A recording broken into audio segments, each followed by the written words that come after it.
Fala galera, beleza? Professor Cauã aqui. Vamos para a nossa aula de física do terceiro ano. E o nosso tema é força magnética. Bom, a gente já tinha falado aí a respeito de campo magnético, né? Agora a gente vai relacionar a força magnética com o campo magnético. Então a primeira ideia é a gente entender aí que existem diferentes jeitos de a gente falar a respeito de força magnética. E eu vou focar em dois jeitos aqui. A primeira coisa é quando a gente tem, por exemplo, um ímã, norte-sul, e um material aí, né, que ele pode ser magnetizado, tá certo? E um material aí que pode ser magnetizado, por exemplo, o ferro, certo? Bom, o que acontece nesse caso aqui? Nesse caso a gente tem uma força atrativa ou força de atração.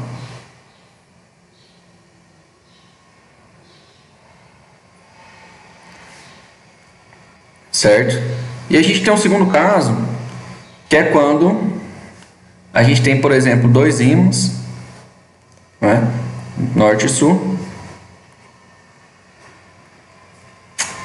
Norte e sul. Aí a gente tem aí as linhas de campo. E o que vai acontecer é que essa força ela vai ser do tipo repulsiva. Do mesmo jeito que a gente tinha lá, por exemplo, quando a gente estava falando de cargas elétricas, né? Quando a gente tinha positivo com positivo, eles se repeliam, né? Bom, o segundo jeito é falar... Claro, aqui a gente tem então, todas as características de força, igual a gente falou lá das leis de Newton, até agora em força elétrica e força magnética, tá? A gente tem então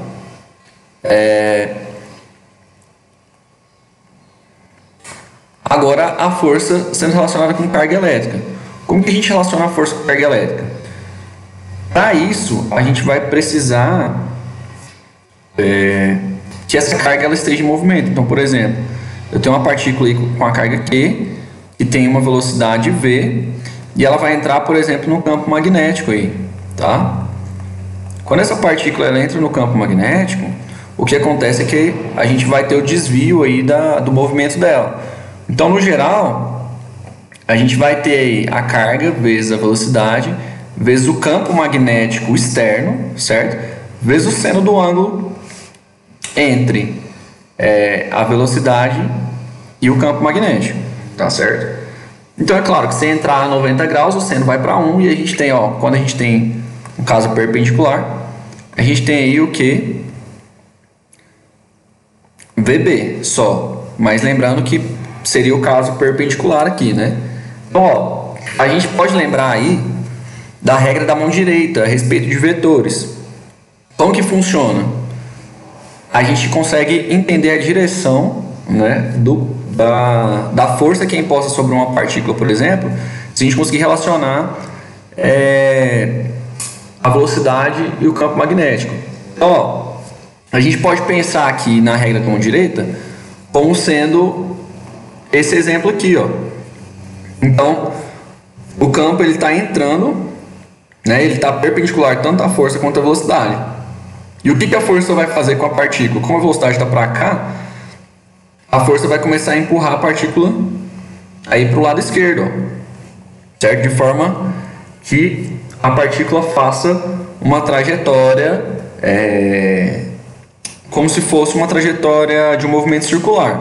Então a gente pode relacionar então a força magnética com a força centrípeta, por exemplo. E aí a gente vai ter algo interessante, porque a gente pode calcular, por exemplo, uma trajetória aí com raio, né? A gente pode pensar então, ó, na carga, na velocidade, o campo magnético, e isso vai servir aí quando todos eles forem perpendiculares entre si. E a gente pode lembrar da força centrípeta como sendo lá, ó, massa vezes velocidade ao quadrado dividido por R, não era isso? Então a gente pode igualar os dois aí, de modo que a gente pode, se a gente tiver massa da partícula, velocidade, carga e o campo magnético que ela está inserida, a gente pode calcular a trajetória da carga, certo? Ou o raio da trajetória. Se a gente eliminar esse V com esse, e isolar o R, a gente tem o que? Massa vezes velocidade dividido por carga vezes campo magnético.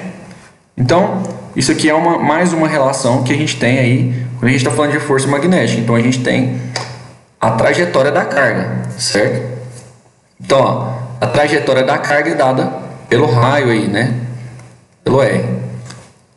Bom, agora vamos pensar o seguinte. Vamos pensar que um próton ele penetra uma região no espaço com campo magnético perpendicular ao seu movimento. Quer dizer que a gente vai respeitar a regra lá da mão direita, certo?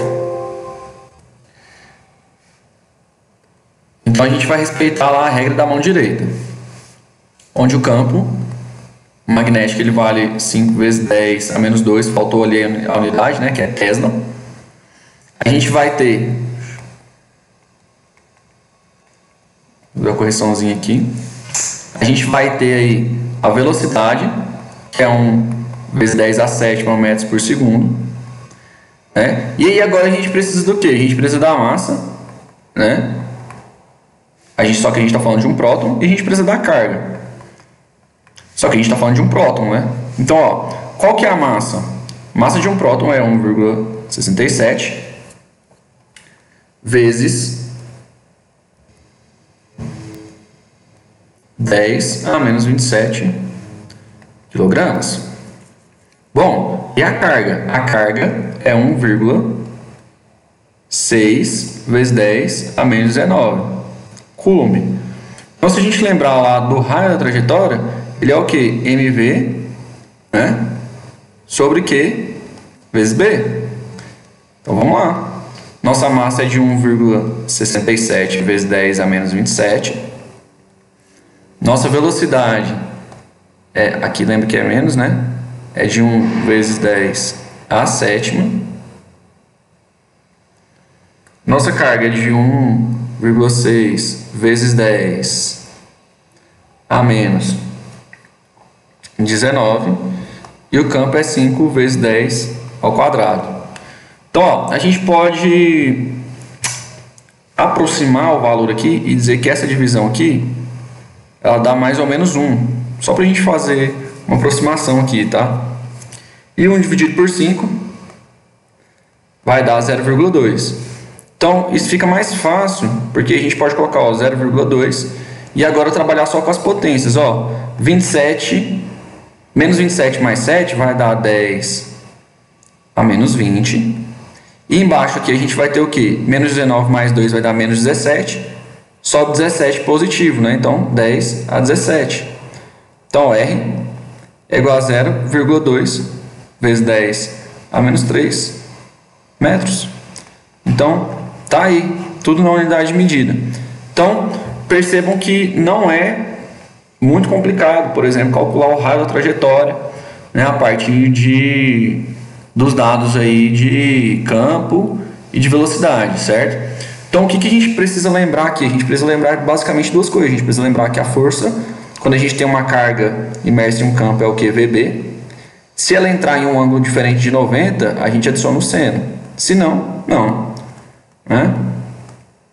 QVB, né? Ó, aqui é com um ângulo, aqui é perpendicular, e o raio da trajetória, MV sobre QB. Então tá aí, bem tranquilo, só para a gente fechar a parte de magnetismo, tá certo? Espero que tenham entendido, espero que tenha ficado claro, e boa sorte nos exercícios, até mais.